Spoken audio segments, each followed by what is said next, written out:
その代わり俺自身は空っぽになった。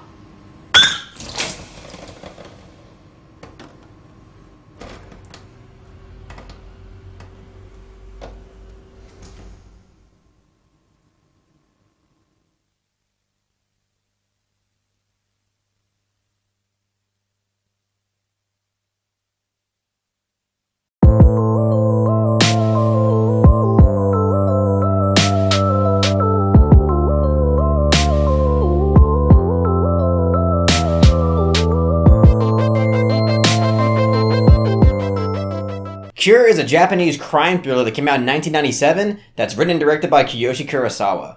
So, Cure is this month's subscriber poll winner, and it won by a long shot. It wasn't even close. The runner-up in the poll was Daddy Longlegs, and even then it was still light years away from having any chance at winning. But I was pretty ecstatic because Cure is a film that I've known about its existence at least for a few years now because a lot of y'all out there have requested it to me. A lot of those in my Discord fam have been recommending me this for a long time as well. So, I was really excited for this film. I mean, the only film that I've seen from Kiyoshi Kurosawa up until this point was Pulse, and I actually wasn't that huge on the film. I mean, despite the fact that it does have some incredibly effective horror sequences, just overall as a product, I found kind of disappointing.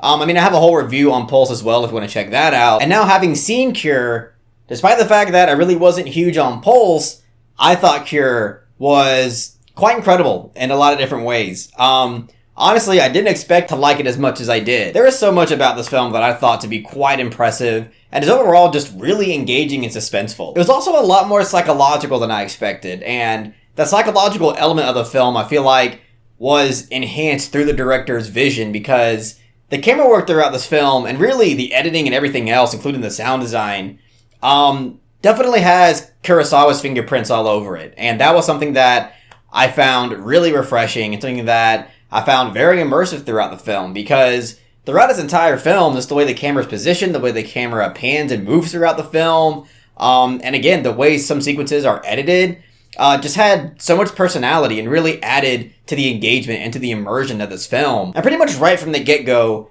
the film makes it clear that there is some creative choices going on behind the camera because the opening sequence to this film is essentially a gruesome murder, but it's accompanied by this joyous and kind of fun and uplifting type of music. And, you know, it gives the opening sequence a sense of irony to it that already lets the audience feel really uncomfortable and really off-put. And in the opening sequence, it doesn't even really go all in with showing the violence. I mean, you do see some imagery that is violent, but for the most part, a lot of it is conveyed through more subtle means, and I think it makes it a lot more impactful. And again, on top of the use of music, I think just instantly gets the audience hooked. And I also really loved the establishing scene that first introduces the villain to the audience. I mean, it's incredibly ominous and atmospheric, and, you know, the camera is kept at a distance, and that goes for the entire film. Pretty much for the entire film, the camera is kind of kept at a distance.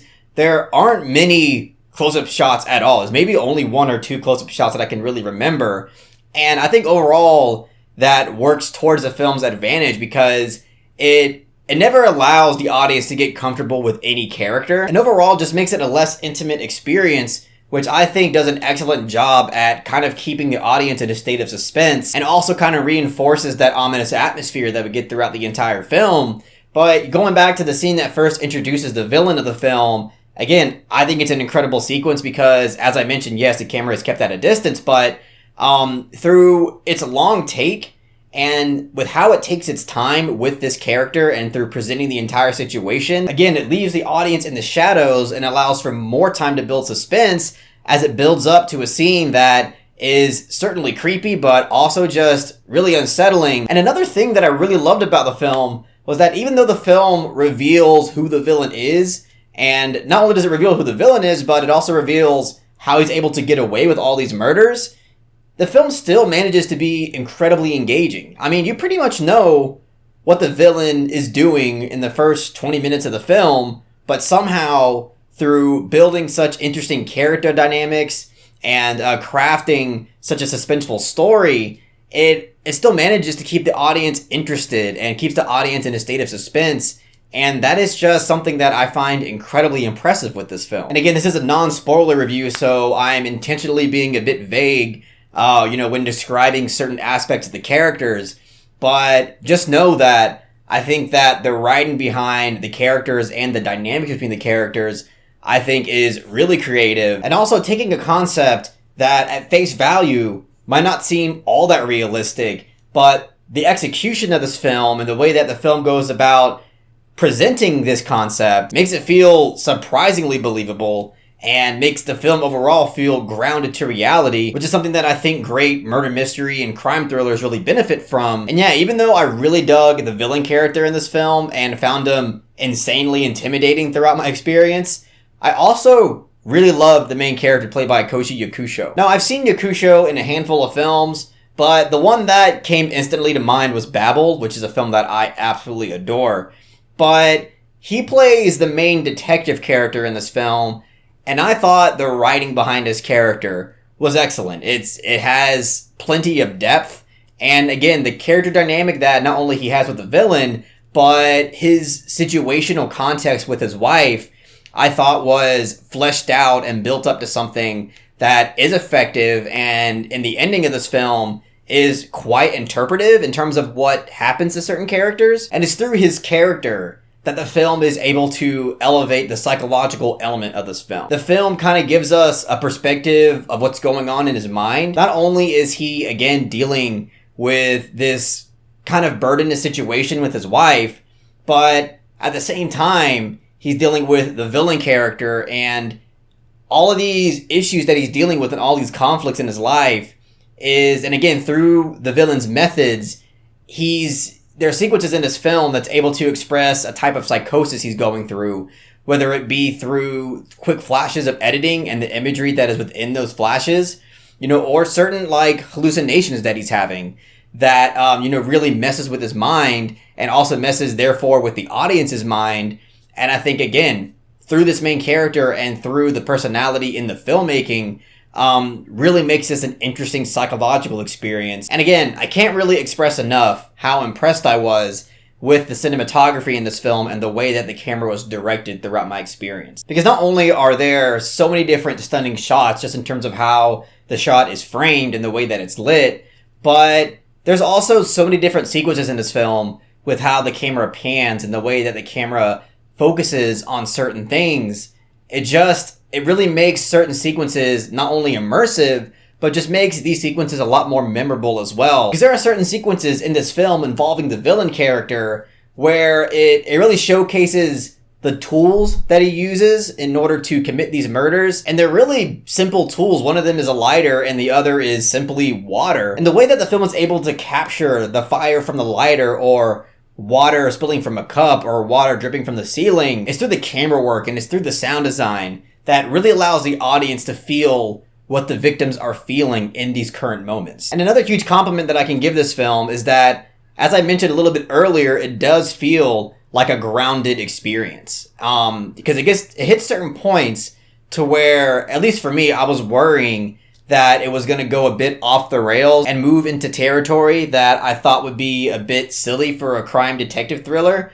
But it doesn't do that. And the reason why I was a little bit worried about that was because that was one of my issues with Pulse. It was a big issue that I had with Pulse, is that I felt like it went off the rails and, tried to do something way too big that didn't quite land. But here with Cure, I feel like it really keeps itself rooted to reality, while at the same time having the suspense build up to this shocking but yet satisfying climax that I think really delivers something big to the audience and rewards them for all that suspense building that they've been feeling this entire film. And not only is the climax satisfying in the kind of shocking event kind of way, but I feel like it's really satisfying in terms of character arcs and character closure.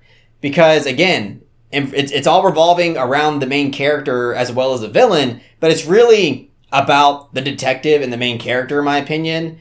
And the way that the film ends with his character, I think, is so interesting and, again, a bit ambiguous and interpretable. It leaves just enough room for you to kind of interpret certain things revolving around his character and certain decisions that he's made. But at the same time, it allows the audience to interpret what they think of the character morally and the kind of values that he holds. Because his actions in the third act are quite visceral and definitely not by the book, that's all I'll say. But the scariest part about it is that the film presents his actions in a way that allows the audience to kind of understand his decision-making process. And the reason why I say it's scary is because it really goes into dark territory. And that's something that I really appreciated out of the film, because I think some of the best works of art raises profound philosophical questions that makes it an even more interesting discussion piece after the film is over. And the only real slight criticisms that I do have of the film is that there is this one character that's also involved with the police, that's all I'll say, that kind of works side by side with the main character.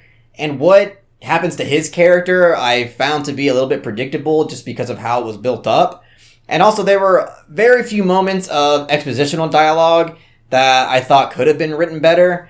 But, these are very slight criticisms, and it's definitely possible that upon rewatch, it won't really bother me anymore. But obviously, I'm in love with this film. To me, this is one of the best crime thrillers out there. It's, I won't even really call it a murder mystery per se, because the mystery is revealed quite early. But in terms of the direction and the unique vision behind the camera, and the character writing and the character dynamics, and just the entire psychological element of this film and the way that it's built and expressed throughout the runtime, just makes it such an incredible experience. So I'm going to give Cure a soft 9 out of 10.